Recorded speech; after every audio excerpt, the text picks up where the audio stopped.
Welcome to this episode of the influencer talks. हमारे आज के एपिसोड में जो हमारे खास मेहमान हैं वो हैं श्री बलवंत ठाकुर। बलवंत ठाकुर को इंडियन थिएटर का मैजिक मैन कहा जाता है और उनके थिएटर कंट्रीब्यूशन और परफॉर्मिंग आर्ट के कंट्रीब्यूशन को लेकर उन्हें पद्मश्री और साहित्य कला परिषद जैसे अवार्ड से नवाजा जा चुका है। बलवंत ठाकुर जम्मू और कश्मीर से आते हैं और उन्हें डोगरी थिएटर को नेशनल और इंटरनेशनल लेवल पर रिकॉग्निशन दिलाने के लिए माना जाता है। वो एक सबसे कम उम्र के थिएटर एक्टिविस्ट रहे हैं जिन्होंने 300 से ज्यादा थिएटर फेस्टिवल्स में नेशनल लेवल पर पार्टिसिपेट किया है और करीब 6000 प्रेजेंटेशंस दी हैं थिएटर की। बलवंत ठाकुर अभी डायरेक्टर हैं दुनिया के सबसे बड़े इंडियन कल्चरल सेंटर के पोर्ट लुइस मॉरिशस में, जिसे Indira Gandhi Indian cultural centre के नाम से जाना जाता है। इससे पहले वो भारत सरकार के डिप्लोमेटिक रिप्रेजेंटेटिव थे साउथ अफ्रीका में। आइए बलवंत जी से बात करते हैं उनके जीवन के बारे में और उनके स्ट्रगल के बारे में।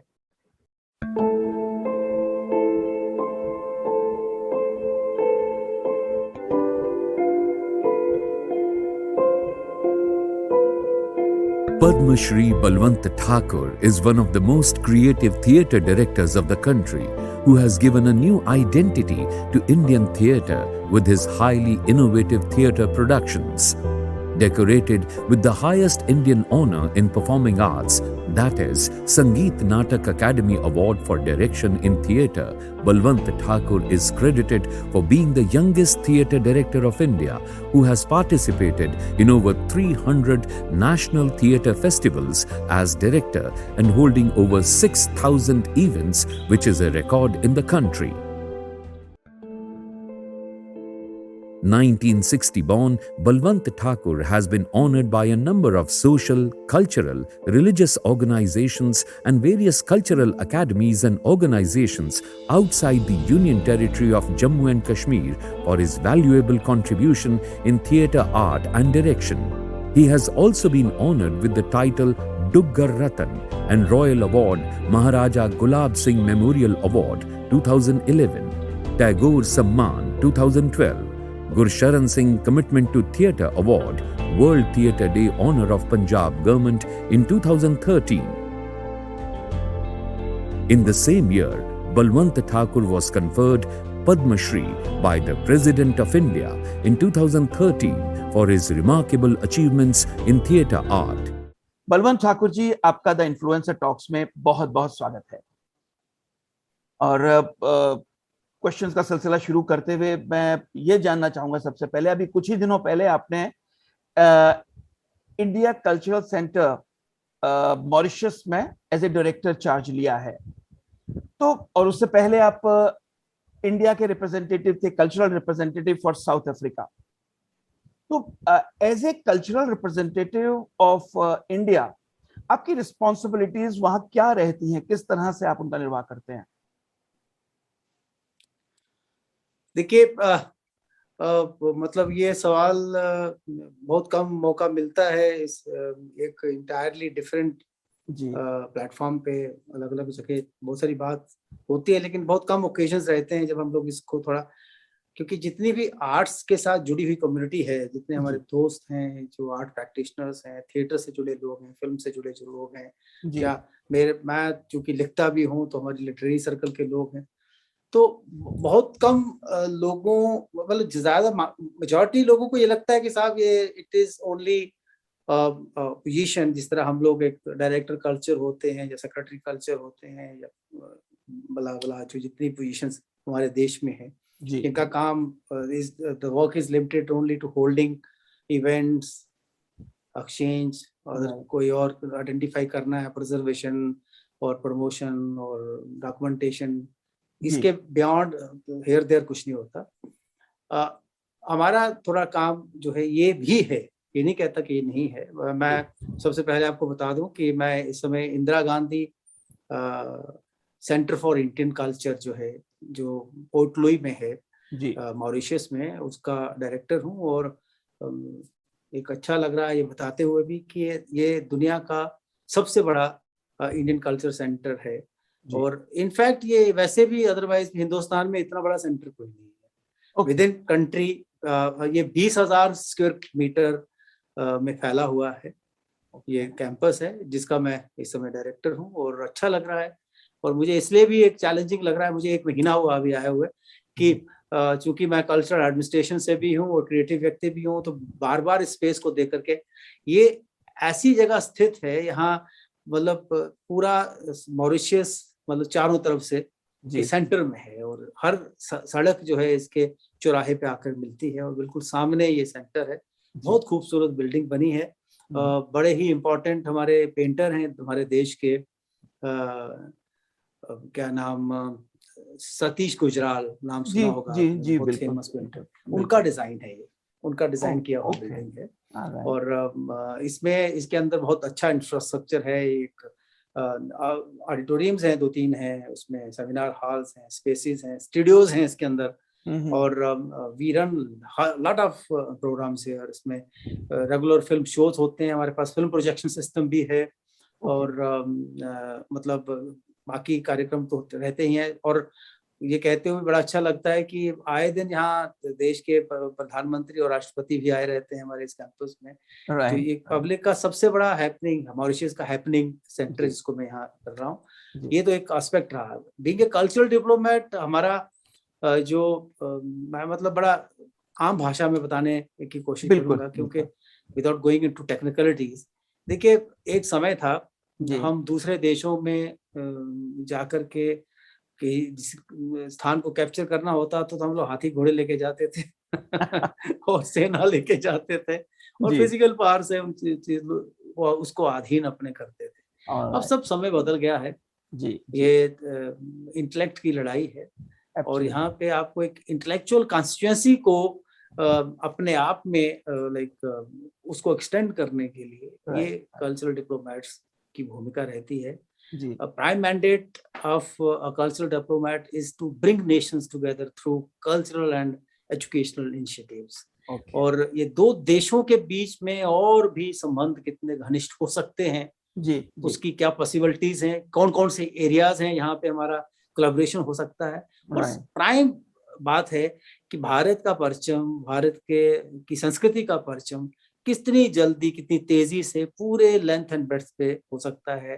हमारे पास अपॉर्चुनिटी बहुत ज्यादा है, स्कूल्स हैं, कॉलेजेस हैं, यूनिवर्सिटीज हैं, और बहुत लंबा चौड़ा एजेंडा रहता है जिसमें हम लोग भारत के की संस्कृति का प्रचार प्रसार बहुत, मतलब एक, क्योंकि मैं अभी 2 साल के लिए वहाँ था साउथ अफ्रीका में, entire south Africa was with me, तो वहाँ का एक्सपीरियंस भी है। और उससे बहुत साल पहले से मैं 2012 से विदेश मंत्रालय में हूँ, और इससे पहले मैं रीजनल डायरेक्टर था Indian Council for Cultural Relations का, जिसका प्राइम मैंडेट है to take India to the world and bring world to India, connecting India with rest of the world.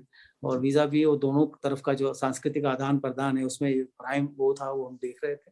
यहाँ भी है, यहाँ चुनौतियां अपनी तरह की हैं, और मैं I am very excited. Excitement 2 तरह का है। एक एक्साइटमेंट तो ये होता है आपको कि आप नई जगह जाते हैं, नए लोग, नई भाषा, नई संस्कृति को सीखने का मौका मिल रहा है, लर्निंग अपॉर्चुनिटी बहुत बड़ी, और साथ में मुझे काम की ललक रहती है हमेशा। तो इस सेंटर को I am grateful to the authorities कि मुझे चुना गया इस सेंटर को हेड करने के लिए, क्योंकि इंडिया का सबसे बड़ा सेंटर है तो एक्टिविटी भी बहुत ज्यादा, तो उस तरह से भी मुझे चैलेंजिंग टाइम्स हमेशा अच्छा लगते हैं, और I am grateful to God कि ये चैलेंज मिला, ये समय मिला। बलवंत जी, आपका पूरा जीवन लगभग 4 दशक की अगर हम बात करें, 40 वर्ष की, तो कंप्लीटली डेडिकेटेड टू थिएटर। और आपने, you are the person, youngest person in India who had attended more than 300 theater festivals in India. That's what I know, and more than 6,000 presentations. लेकिन आपकी शुरुआत जम्मू कश्मीर से हुई, जहाँ के आप रहने वाले हैं, और डोगरी थिएटर में आपका बहुत बड़ा योगदान रहा है।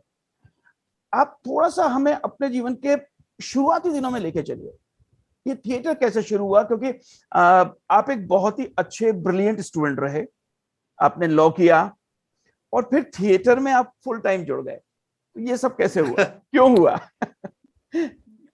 पता नहीं, I don't know how you are going to take it, लेकिन मुझे लगता है कि ये कहानी थोड़ा बड़ा थिएट्रिकल और मतलब बड़ा इंटरेस्टिंग हो सकता है जी। कुछ चीजें हैं जो उसके अलग अलग सीक्वेंसेस हैं। एक तो पहली चीज मैं अपने जन्म की बात बताता हूँ। मेरा जन्म एक पहाड़ी गांव में हुआ है, जो आपने माता वैष्णो देवी जानते होंगे, उसकी जो हिल्स हैं, उसकी पहाड़ियां उसके बैक हिल्स में है। आजकल बहुत प्रसिद्ध है जगह वो, दुनिया का सबसे ऊंचा पुल, हाईएस्ट रेलवे ब्रिज जो है वर्ल्ड का, वो बन रहा है, और इनफैक्ट वो मेरी ही लैंड से है, और मतलब अब मेरा घर है वो सब कुछ। तो बचपन में that place is a living museum of traditional performing modes. Right. मैं ये मतलब अपने आप को बहुत खुश नसीब समझता हूँ कि ऐसी जगह पे जन्म हुआ जहाँ जो सुना वो संगीत था, कान में जो पहली आवाज पड़ी वो संगीत की थी, और जो विजुअली कुछ होता या हरकत देखी वो लयबद्ध डांसेस थे। क्योंकि लोग मेरे यहाँ अब भी वो परंपराएं हैं कि हर चीज में गाना है, हर चीज में एक सेलिब्रेशन है, और हर चीज जो है कम्युनिटी पार्टिसिपेशन है। काम अकेले कोई व्यक्ति नहीं गांव में करता, गांव की ये प्रथा है। तो पूरे गांव में जितने भी लोग हैं तो उनमें मान लो वो कर दिया जाता है, हमारे यहाँ शब्द इस्तेमाल होता है कमेर। तो कमेर आज किसकी है? तो सारे लोग मिलकर के उसके खेत में काम करेंगे, खाना पीना उस व्यक्ति की तरफ से होगा। वो कमेर नहीं है, वो सेलिब्रेशन होती है। मैं तो उसको कभी काम करते नहीं देखा। पीपल एंजॉय अ लॉट, मिलजुल करके गाते हैं, नाचते हैं। फिर अगर वो काम जल्दी खत्म होता है, कोशिश सब मिलके करते हैं कि जल्दी खत्म हो, ताकि शाम एक रंगीन शाम बन पाए, और खाना पीना होता है, और फिर खूब जो है कला का जो चलता है वो परंपरा। और एज ए चाइल्ड वो सारे चाइल्डहुड इम्प्रेशंस जो है मेरे दिमाग में रहे, और मैं उसके बीच में होता था। मेरे फादर की बहुत जमीन थी, बहुत मतलब ठीक ठाक था सब कुछ, तो उस खेतों में वो लोग काम करते थे, और मैं उनके बीच में मिट्टी में और सारा उसमें पला बड़ा।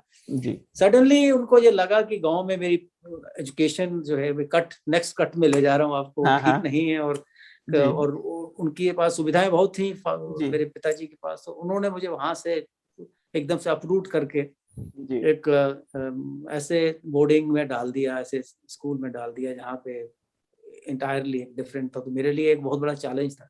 पता नहीं क्यों ये कुछ गॉड गिफ्टेड था कि मैं शुरू से ही एक जिद्दी किस्म का व्यक्ति हूँ। मैं बहुत स्टबर्न हूँ, और मुझे हर चीज में चैलेंज लेने का मजा आता है। कैन यू बिलीव, मेरी अर्ली एजुकेशन में बिल्कुल नामात्र कुछ पढ़ा नहीं शुरू में, क्योंकि उस गांव के माहौल में वो नाचने गाने में, इधर उधर खेती में ये देखना वो देखना, स्कूल गए नहीं गए और ये सब था। तो अचानक मुझे ये लोड पड़ गया। I was like isolated in the class, like identified था बंदा कि इसको तो कुछ आता नहीं है, कुछ नहीं आता। तो ओवरनाइट एक संघर्ष नया शुरू हो गया कि नई लाइन बन गई, भूल गया गाँव में क्या था क्या नहीं, क्या इंटरेस्ट थे, कौन दोस्त क्या, सब उसी में चलते चलते कुछ समय के बाद अपने आप को उन लोगों के बराबर लाने की कोशिश की, और बराबर लाते लाते आगे भी निकले। वो एक मेट्रोपॉलिटन टाउन था जहाँ मतलब अलग अलग जगहों से लोग आकर के थे, और एक बड़ा सेट सिस्टम था। सैटरडे को वर्ल्ड सिनेमा दिखाया जाएगा, संडे को एक कल्चरल इवनिंग होगी, और वो एक अर्ली एज का जो एक्सपीरियंस है, वो जो एक एक्सपोजर इंटायरली एक गांव का, टोटली फोक ट्रेडिशन का, और एकदम से बिल्कुल मॉडर्न। अपनी भाषा भी छूट गई, मतलब आपको हिंदी अंग्रेजी में कम्युनिकेट करना है। आपके साथ बड़े ही पढ़े लिखे बच्चे हैं, बहुत ही एम्बिशियस किस्म की फैमिलीज के बच्चे। तो वो और एक्सपोजर जो मिला, तो उसमें पर था क्या, शुरू से ही मैं अब मुझे लग रहा है, अब मैं इंटरप्रेट कर पा रहा हूँ। उस समय मुझे पूछता भाई ये तेरे में जो खूबी है कहाँ से आई? शुरू से मुझे हर बात को नरेट करने का, कथा कहने का, सुनाने का, या कहानी खुद ही बनाने का, ये बचपन से आदत थी। जहाँ ज्यादा लोग मिले तो कोई ना कोई कहानी कहनी, कोई ना कोई बात सुनानी। मैं वहां गया था, कहीं पे भी जाऊं, जैसे मेरे पिताजी मुझे साथ में जब जम्मू शहर में आना है या कहीं और चले जाना तो साथ साथ रखते थे। पता नहीं उनको, वो कहते थे कि मुझे नींद नहीं आती इसके बिना, तो मुझे साथ ले चलते। तो वापस जब मैं आता था तो मेरे पास ढेरों कहानियां होती थी शहर की, भाई ऐसा हुआ, वहां ऐसा हुआ। तो एक गांव का पूरे जितना मतलब मेरे सामने हमेशा, मुझे अब भी याद है कि ऑडियंस जो है मेरी खूब ठीक ठाक हो जाती थी। अरे 150 लोग मेरी बात सुन रहे हैं साहब। तो मैं ऐसे कहता था, ऐसे गए, ऐसे गाड़ी से उतरा, ऐसे चढ़ा, फिर ऐसे मुड़ा। तो ये कहने का था मुझे, I never knew that is something which is God gifted. और ये मतलब स्टोरी टेलिंग का मेरे अंदर है, और स्टोरी बनाने का भी, और उसको और इंटरेस्टिंग बनाने का, ड्रामेटिक, जो एक क्या कहते हैं, ऑडियंस एंगेजमेंट शुरू से ही था, और कॉन्फिडेंस बहुत था। 100 लोगों को एंगेज करना है, उस वैसे करना, वैसे भी एक लार्जर नंबर के साथ में रहता था। मेरे फादर कुछ कॉन्ट्रैक्ट भी लेते थे कभी कभी। उसके बाद लेटर जब मैं मतलब +2 में वगैरह आया था, तो छुट्टियों के दिनों में वहां जाता था। 300 लेबर होती थी, 400 लेबर होती थी, तो उनका सारा वो करना, ये करना, तो मुझे साथ में रखते थे। अच्छा। तो लोग कहते थे यार इसको पढ़ने में ध्यान दे दो, लेकिन मैं उस समय खुद भी दुखी होता था कि यार मुझे कहाँ फंसा रहे हैं। लेकिन फिर मैं थोड़ी देर दुखी होने के बाद फिर उसी काम में लग पड़ता था, देखता था ये कर रहा हूँ। वो जो ह्यूमन इंटरेक्शन है, वो जो लोगों को ऑब्जर्वेशन समझना, आपका था, देखना, उनसे मिलना, उनको एंगेज रखना, दोपहर को खाने की छुट्टी होनी, एक महफिल लगा देनी, उनको सुनाना, वो चीजें रही। और मैं उसको आइडेंटिफाई नहीं करा कि मेरे अंदर कुछ इस तरह की चीज है। लेटर जब कॉलेज के समय में, या उधर जब ज्योतिपुर में रहते हुए जब नाटक होते थे, चीजें होते थे, तो मेरा एक झुकाव हुआ कि वहाँ जो लोग, वहाँ का एक संस्था थी, उसके साथ जुड़ने की। तो immediately nobody is going to entertain, they were quite senior people.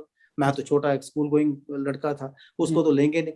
But I started doing allied jobs, चाय लेके आ देना, उनको कर देना, प्रॉम्प्ट कर देना, कुछ कर देना। तो प्रॉम्प्ट करते करते एक दिन क्या हुआ कि रोल कोई एक था, तो उसमें वो एक्टर नहीं आया था, तो मुझे प्रॉम्प्ट करने के लिए दिया गया। प्रॉम्प्ट किया तो ब्लॉकिंग स्टेज पे आ गया था। तो ब्लॉकिंग स्टेज पे मुझे कहा गया कि आप स्क्रिप्ट पकड़ के इस मूवमेंट में और इस सेक्शन में रहें, ताकि दूसरे एक्टर को सपोर्ट मिले। तो मैंने स्क्रिप्ट छोड़ दिया और I started like uttering the lines, और मैं थोड़ा कैरेक्टर में भी घुस गया था। तो सर्जरी जो डायरेक्ट कर रहे थे वो बड़े चकित हुए साहब, देखो ये क्या, देखो इसने स्क्रिप्ट भी छोड़ दी और इसने पूरा। तो मैंने वहां बैठे बैठे उनको कहा कि आप ये काम करो, चूज एनी रोल। अब मुझे बताइए कौन सा रोल एक्टर को बाहर बिठाओ, मैं वही करूंगा। ये नहीं कि मैं उस परफेक्शन पे कर सकता हूँ, जब ऐसा उस कैरेक्टर मेरे पे सूट करता नहीं, पर मैंने कहा ये पूरी स्क्रिप्ट मुझे आती है।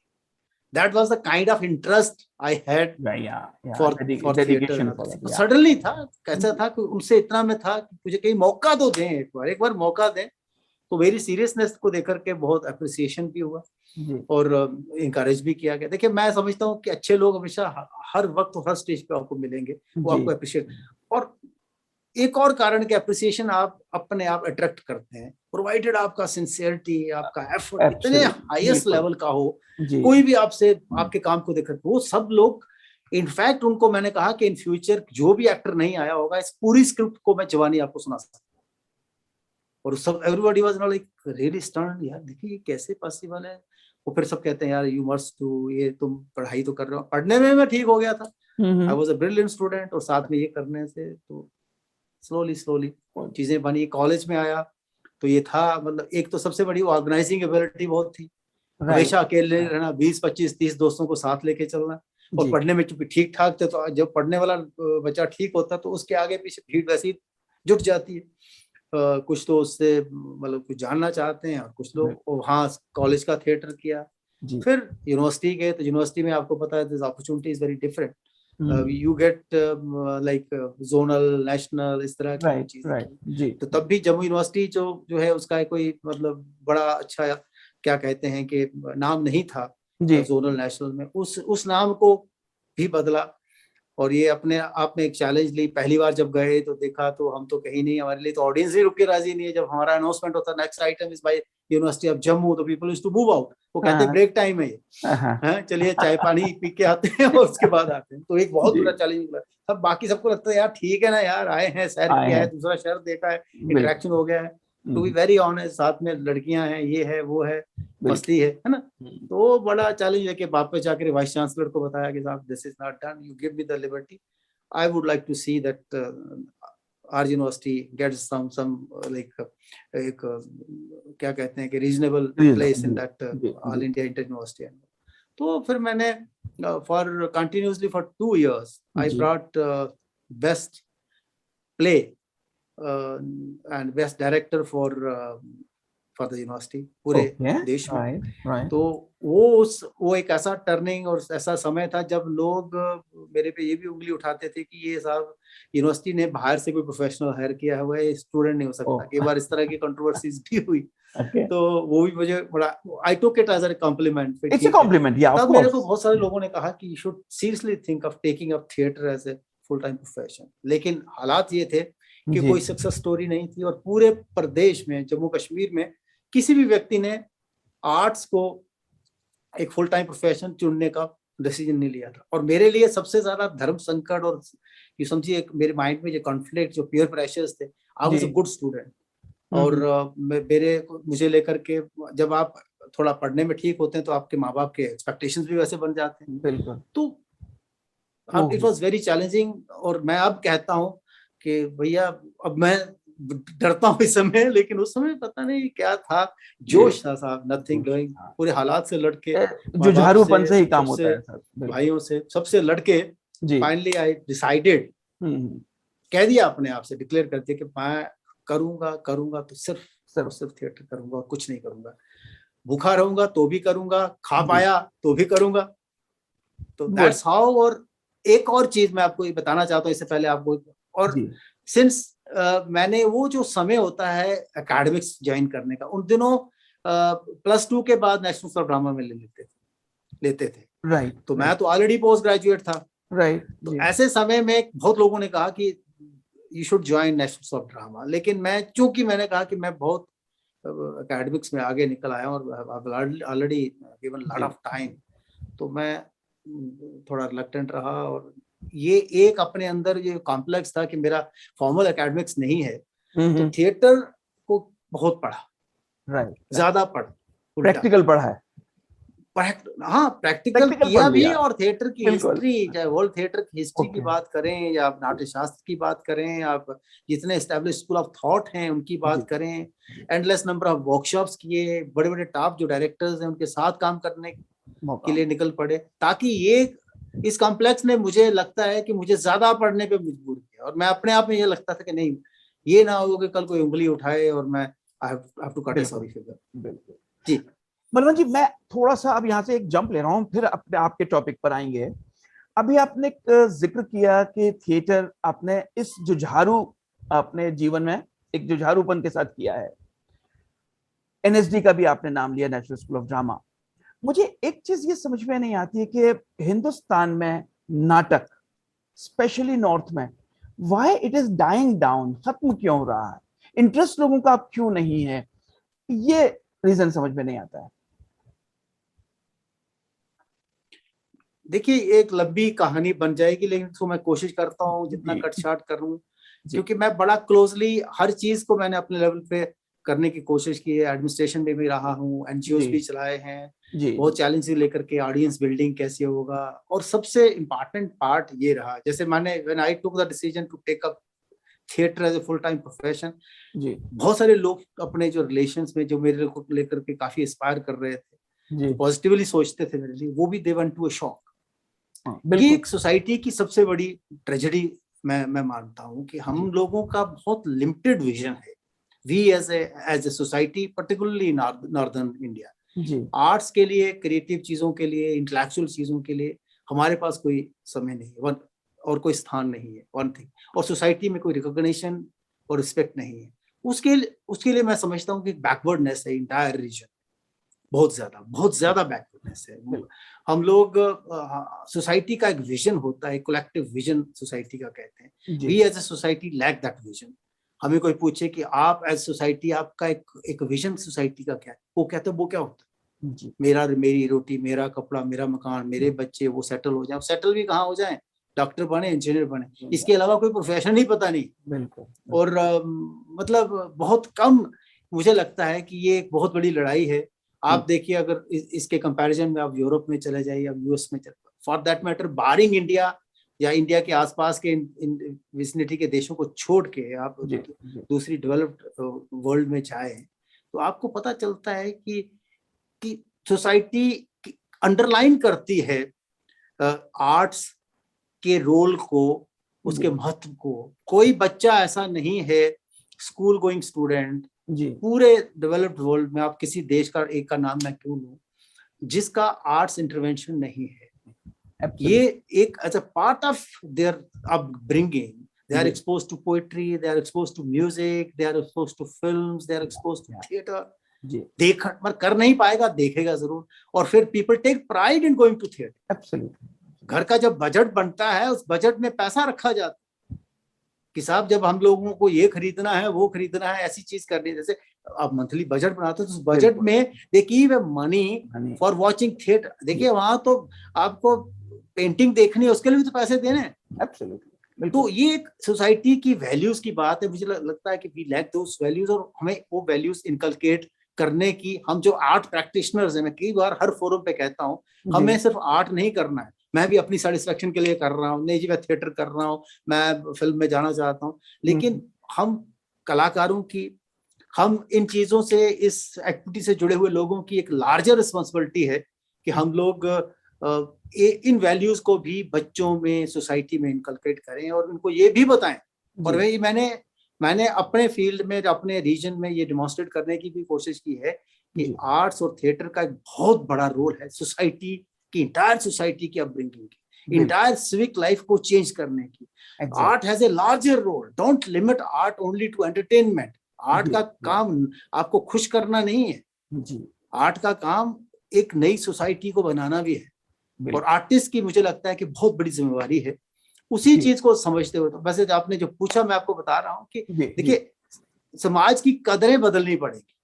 जब आप कोई व्यक्ति मिलता है, आपको कहता है कि आप क्या है, मैं कलाकार हूँ। अच्छा यार कलाकार तो है पर काम क्या करता है? बहुत होता है। जी जी बिल्कुल। तो ये चीज जो है इससे बाहर मुझे लगता है, और हम में से बहुत सारे साथी इस काम में अभी थोड़ा कुताही कर रहे हैं। हम सबको मिलकर के एक एफर्ट करना चाहिए। आप बलवंत जी ये नहीं कि साहब मुझे ये पोजीशन मिल जाए, मुझे ये कुछ मिल जाए, जो मेरा ये शो चल पड़े, यहाँ इतने स्पॉन्सर मिल जाए, कुछ मिले और अपना काम निकालो और चलते बनो।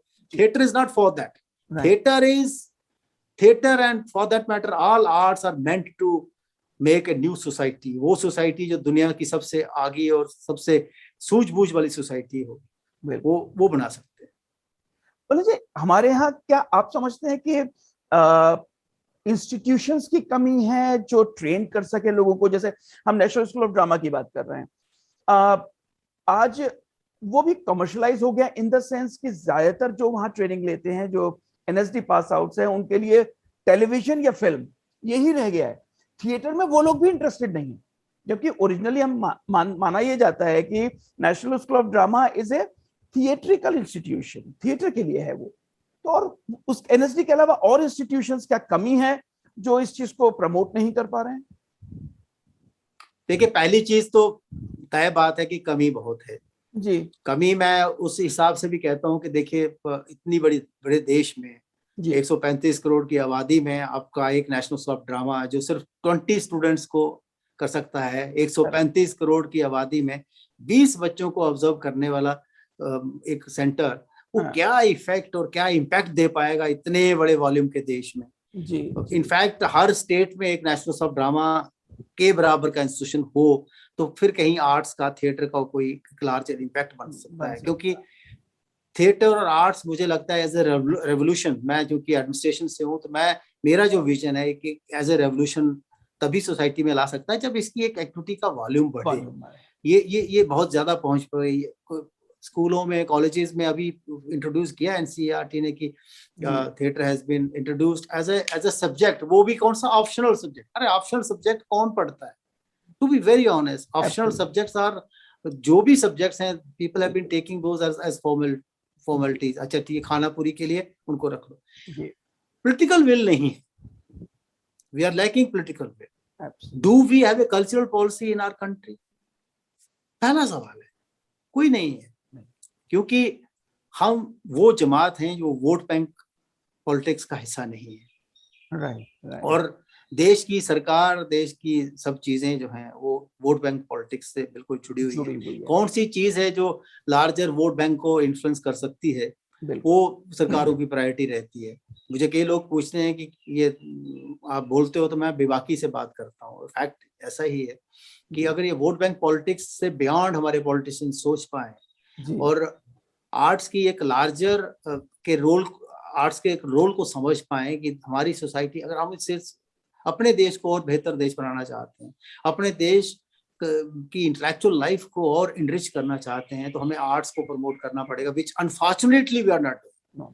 और बिल्कुल नहीं, क्यों सोसाइटी, अच्छा मापदंड वैसे ही बनते हैं, हमारी सारी जो हमारा देश है वो इकोनॉमिक्स पे चलता है, 2 दूनी 4 कहाँ हो रहे हैं, सब उसी की तरफ भागते हैं। बहुत अच्छी ट्रेनिंग लेते हैं, national of drama is doing tremendously very very good work, I have no question on that, but suddenly मतलब उन लोगों को जो टेलीविजन में या फिल्म में दौड़ जाते हैं, भाग जाते हैं, उनको भी आप क्या कहेंगे? देखिए, do we have security in theatre? If we are providing, see मैं आपको यूरोप की, मैं यूके की बात बताता हूँ। योर एक्टर, जो उनकी जो रनिंग रेपर्टरीज है, नेशनल थिएटर है, रॉयल शेक्सपियर कंपनी है, ग्लोब थिएटर कंपनी है, endless number of theatre companies. London शहर के अंदर 200 थिएटर है, हम कहते हैं इससे मुकाबला करना है। दिल्ली में अगर आप 1 2 3 के बाद गिनने के बाद चौथा फिर आपकी उंगली कामना शुरू कर देती है, एक चौथा किसका नाम है, अगर होगा भी तो हो सकता है वो मल्टीपर्पज प्रॉपर थिएटर ना हो, तो हम किसका मुकाबला किससे कर रहे हैं? और वहां की बात बता रहा हूँ कि वहां पे जो इंग्लिश फिल्म है, फिल्म इंडस्ट्री है, जो यूके की फिल्म इंडस्ट्री अपनी जो इनकी है, उसके एक्टर से कई गुना ज्यादा पैसा यूके का थिएटर एक्टर लेता है, जो प्रॉपर कंपनीज में काम करता है। तो अगर मैं ये मानता हूँ, और मैं आपको जितने भी लोग मेरे दोस्त हैं, कुछ अपने स्टूडेंट भी हैं, कुछ हम लोगों से सीनियर लोग भी हैं, जिन्होंने प्रॉपर थिएटर का एनएसडी में ट्रेनिंग लेने के बाद they went to cinema, they went to television या वेब सीरीज कर रहे हैं, तो उनको मैं पूछता हूँ, तो कहता भैया आप उस तरह का इन्वायरमेंट बना दो, आप एक सिक्योरिटी बता दो, भैया ठीक है, मेरे परिवार मेरा चल जाएगा, मेरे बच्चे आगे मतलब प्रॉपर अच्छी सुविधा के साथ पढ़ाई लिखाई कर लेंगे, कुछ कर लेंगे। क्योंकि theatre in India has not been able to give security, barring कुछ जगहों पे, जैसे मराठी थिएटर में, गुजराती थिएटर, बंगाली थिएटर, वहां अभी भी कुछ तरह वो वहां भी बहुत स्ट्रेचिंग है लोगों की, बहुत उस तरह की है। तो ये एक बहुत बड़ा कारण मैं मानता हूँ, और इसके लिए हम सब लोग बातें तो बहुत करते हैं, लेकिन no effort as such is being made. मुझे लगता है जिस तरह एक रेपर्टरीज बनी है, जैसे नेशनल रेपर्टरी है, तो हर स्टेट की स्टेट रेपर्टरी होनी चाहिए, कम से कम 30 40 50 कलाकार जो हैं, जो स्टेट की स्पोर्ट से वहां पे प्रैक्टिस करें, तो उनका एक इम्पैक्ट अपने आप में मुझे लगता है लास्टिंग रहेगा, और पूरे देश में, पूरा देशव्यापी एक आंदोलन जो है थिएटर से आ सकता है। बलवंत जी, आपने एक बहुत ही कम उम्र से, मतलब शौक तो आपको बचपन से ही रहा है, लेकिन कॉलेज और यूनिवर्सिटी में बहुत थिएटर किया। आप, जैसे मैंने पहले बताया, 300 से ज्यादा आप नेशनल थिएटर फेस्टिवल्स में आपने पार्टिसिपेट किया। लेकिन मैं खास तौर से आपसे 2 चीजों पे आपके इनपुट्स चाहूंगा। एक तो आपने बच्चों के साथ बहुत थिएटर किया है कश्मीर में, तो वो शुरुआत कैसे हुई और क्या किया है? और दूसरा, आपने थिएटर फॉर सोशल चेंज किया है, जिसमें आपने बहुत से बॉर्डर एरियाज में थिएटर किया है जाके। तो ये दोनों के बारे में थोड़ा सा आपने बताइए कि क्या बहुत देखिए, ये हर बात मेरी ना दूसरी बात से जुड़ी हुई मिलेगी आपको लगेगा मैं बेसिकली एक ही बात कहना चाहता हूँ, उसके लिए अलग अलग दिशाओं पे दौड़ता हूँ। जब मैं फुल टाइम थिएटर प्रैक्टिस कर रहा था, और सबसे बड़ा चैलेंज आज के दिन है कि हमारा theatre group theatre activity sustain करे, आपके पास ग्रुप है, आपका ऑडियंस रहे, तो सिर्फ वो एक चैलेंज नहीं है कि एक नाटक आपने ले लिया, उसकी कैरेक्टराइजेशन की और प्रैक्टिस में अब लग पड़े।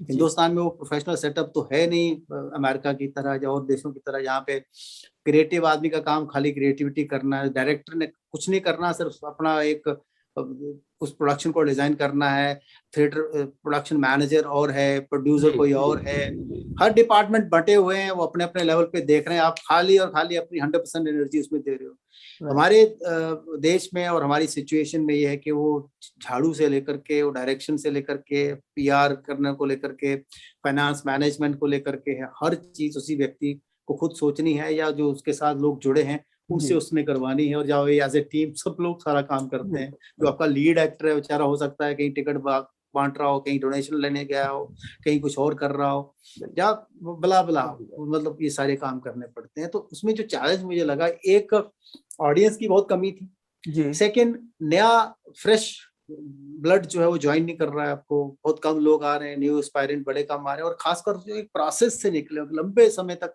आपके साथ जुड़े हों फिर जाकर के एक्टर बने। तो मुझे एक आइडिया आया जी, कि हम लोगों को एक लार्जर ऑडियंस बनाना है तो बच्चों को थिएटर में इन्वॉल्व करें। एक बच्चा आएगा तो बच्चा खींच के लाएगा अपने माँ बाप, अपने दादा दादी, नाना नानी, मासी, बुआ, ये चाचा ताया, जो भी है आगे पीछे, वो एक बच्चा अपने साथ 100 लोगों को खींच के लाता है। 100 नहीं लाएगा, 50 का एवरेज लेके चलो। बिल्कुल, एक चीज वो, और उन बच्चों में और कुछ बच्चे थोड़ा इंटरेस्ट ज्यादा बढ़ा के काम करने लगे तो they are your prospective actors. बिल्कुल, बिल्कुल, तो 1990 में एक, खैर वो एक कमीशन काम था, लेकिन चूंकि अच्छा लगा तो मैंने कहा, एक तो पहले ही सोच रहा था मुझे, तो वहाँ मुझे एक यूनिसेफ का प्रोजेक्ट था। ओके, तो यूनिसेफ ने पॉपुलेशन एजुकेशन को लेकर के, population education amongst children, okay, तो उसको लेकर के यूनिसेफ सपोर्टेड कोई प्रोजेक्ट था। तो मुझे इंगेज किया गया फॉर इंटायर स्टेट में कुछ इस तरह का कोई एक्सपेरिमेंट करने के लिए। जी, जी, अब मुझे मौका मिला था, फाइनेंसिस भी ठीक ठाक थे, थिएटर में बड़ी सारी चीजें, ये वाली टेंशन अब खत्म है तो आप पूरा फोकस कर सकते हैं काम पे। तो then I got this liberty, और मैंने एक कॉन्सेप्ट डेवलप किया और एक नाटक किया, how children see look at the world.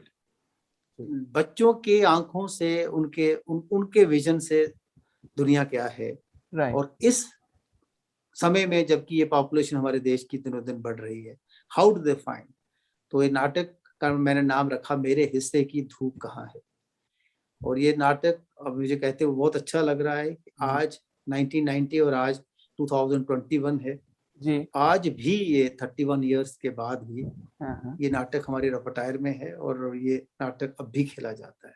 हाँ, ये अभी कोविड के चलते कुछ बंद हुआ है ना, तो उससे जी, पहले लगातार ये नाटक, नई टीम आती है, नए बच्चे आते हैं, वो खेलते जाते हैं, और यूनिवर्सल उसका थीम है, उसका स्टाइल बहुत यूनिक है, कोरस थिएटर काइंड है, सब बच्चे बहुत ज्यादा अपने आप को इन्वॉल्व फील करते हैं। जी, तो इस नाटक के बहुत सारे शोज मैंने पूरे स्टेट में किए, जी, और जो बच्चे जुड़ गए उस प्रोसेस में, उस ट्रेनिंग में, जब उन्होंने वो एप्रिसिएशन देखा, तो मेजॉरिटी बच्चे उन्होंने जो है आगे चलते चलते आज मेरे नाटक घुमाई का जो लीड एक्टर है, जो मेरा सबसे बड़ा पॉपुलर ग्लोबली खेला गया नाटक है, उसका लीड एक्टर उस बच्चों का प्रोडक्ट है। वन ऑफ माई जो चिल्ड्रन थिएटर को हेड कर रहा है इसमें, जी, हमारा चिल्ड्रन और यूथ विंग अलग से बनाया है नटरंग में, जो रेगुलर चिल्ड्रन एक्टिविटी चलाता है। हमारा चिल्ड्रन वीकेंड क्लब है चिल्ड्रन की, और हमारी 3 मेजर वर्कशॉप्स होती हैं, समर वर्कशॉप, विंटर वर्कशॉप, और एक हम लोग स्प्रिंग वर्कशॉप करते हैं। स्प्रिंग हम उस समय करते हैं जब बच्चों के मार्च में एग्जाम खत्म होते हैं और नई क्लासेस जाने के बीच में बच्चों को 1 महीना जरूर मिलता है। तो हमने 3 समय में 3 एक महीने का वर्कशॉप, और फिर हर सैटरडे संडे एग्जाम्स के दिनों को छोड़ के हर सैटरडे संडे बच्चों की का काम होता है। इस तरह से रेगुलर, और कम से कम मैं कह सकता हूं कि 20-25 हजार बच्चों तक हम लोग थिएटर ले जा चुके हैं। वाह, ये आप इस कोशिश में अब लोगों की एक टीम तैयार कर दी है, जो मतलब टोटली डिवोटेड, डेडिकेटेड है, स्कूलों में जाकर के प्रैक्टिस वो करना। और अभी तो और आइडिया है कि हर स्कूल में हम लोग एक अपना क्लब स्टार्ट करना चाह रहे हैं, एक सोसाइटीज क्रिएट करना चाह रहे हैं, ताकि वो जो आपका काम है वो मल्टीप्लाई हो जाए और उसका एक रीच आउट बढ़े। और ये सब आप कर रहे हैं नटरंग के अंडर में, जो आपने नटरंग बनाया था, नटरंग जम्मू, और वो भी ऑलमोस्ट 40 साल हो गए उसको भी बनाए हुए, राइट सर?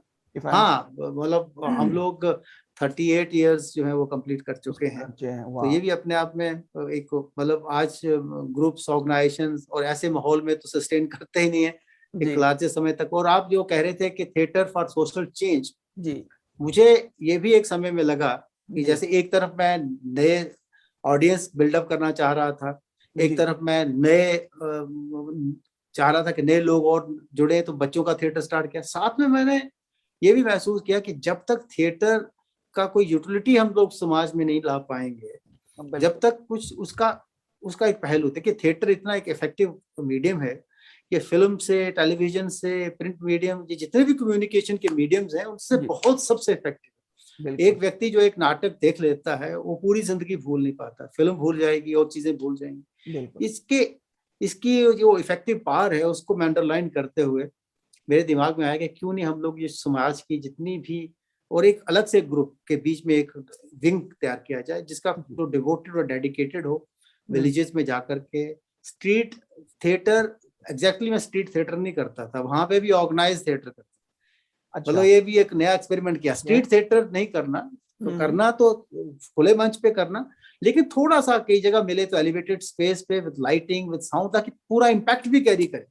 लेकिन थीम्स जो कंटेंट है वो समाज से जुड़ी हुई चीजें हमारे, मतलब टू बिगिन विद जो बॉर्डर बेल्ट है इंडो पाकिस्तान का, जो जी वो जो जम्मू के साथ जुड़ा हुआ इलाका है, वहां पहले जाकर के सर्वे किया, लोगों से बातचीत की, कुछ बार बार आना जाना हुआ।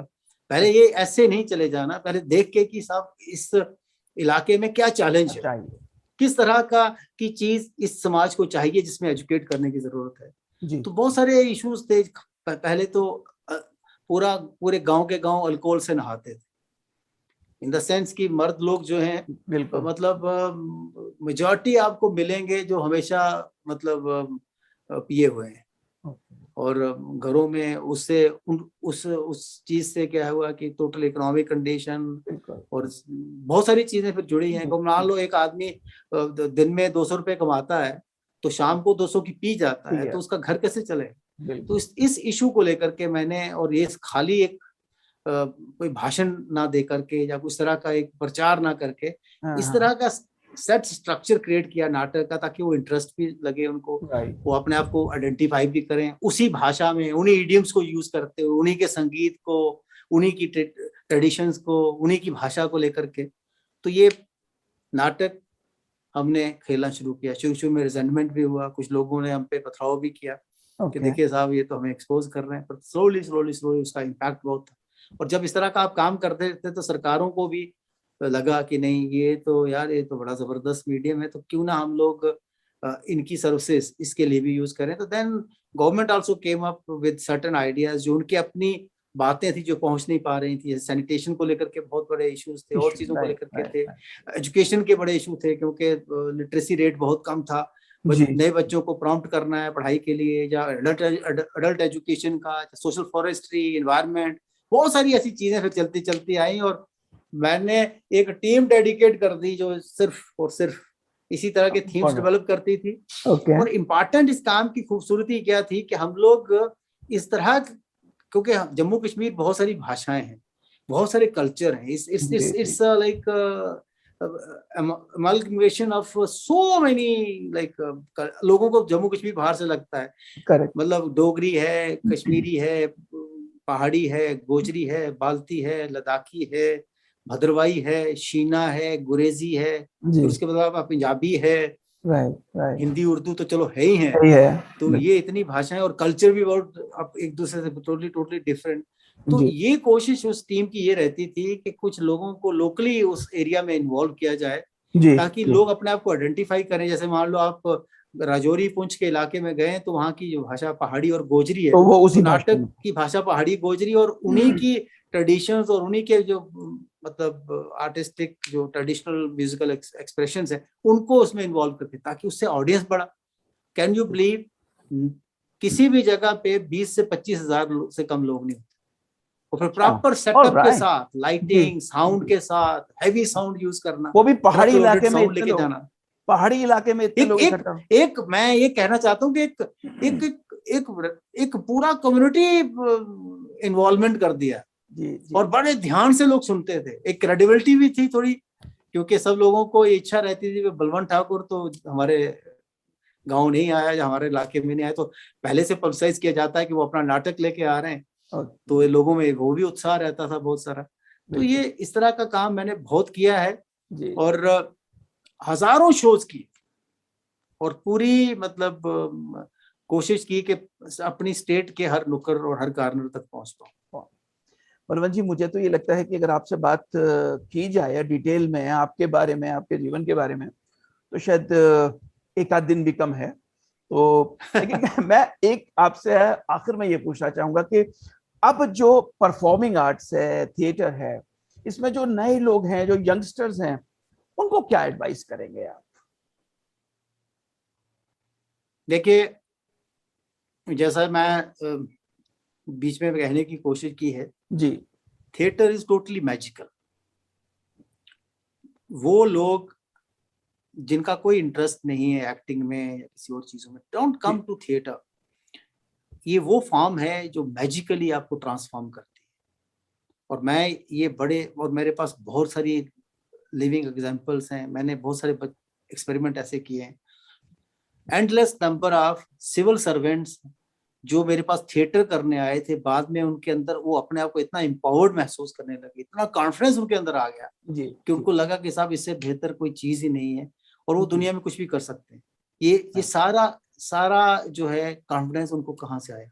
उस सारे का सारा कॉन्फिडेंस उनको मिला और दिया थिएटर ने। मुझे लगता है जो समाज थिएटर को प्रमोट करेगा, जो समाज थिएटर देखेगा, जो समाज मैं क्या बोलूं, मैं थिएटर प्रैक्टिस करेगा, वो समाज दुनिया का सबसे अग्रणी समाज हो सकता है। और आप नौजवान लोग, जो लड़के लड़कियां मेरी ये बात सुन रहे हैं, मैं आपको ये एक सलाह देना चाहता हूँ कि आप जिंदगी में कुछ भी अचीव करना चाहते हैं, अपने आप को, अपनी पर्सनैलिटी को अगर ट्रांसफॉर्म करना चाहते हैं, अपने आप को अपनी इनर एबिलिटीज को बाहर लाना चाहते हैं। किसी ने एक बार बोला था कि साहब वो आपके अंदर का हनुमान किसी ने ढूंढना चाहिए, और जिस दिन ढूंढ के निकाल दिया तो आप ही खुद जो है लंका पहुंच जाओगे। This kind of thing everybody has got that. ये मत सोचिए कि कुछ गिने चुने लोगों के पास ये है, सबके पास बहुत सारी क्षमता है। थिएटर एक शीशे की तरह उन क्षमताओं को आपको बताता है कि आपके अंदर है, और वो आपको एम्पावर कर सकती हैं। और फिर आप कुछ भी टारगेट रख के जिंदगी में चलेंगे, कोई दुनिया में आपको रोक नहीं सकता। तो किसी ने कहा ना, बहता हुआ दरिया है, खुद राह बना लेगा। बहुत खूब, बहुत खूब। Balwant ji, I really thank you very much for your time जो आपने स्पेयर किया हमारे लिए। और आई थिंक आपके इस कहानी से, आपके जीवन की कहानी से बहुत लोग इन्फ्लुएंस हुए हैं और होंगे। Thank you sir, thank you. नमस्कार, शुक्रिया, बहुत बहुत शुक्रिया। Thank you sir.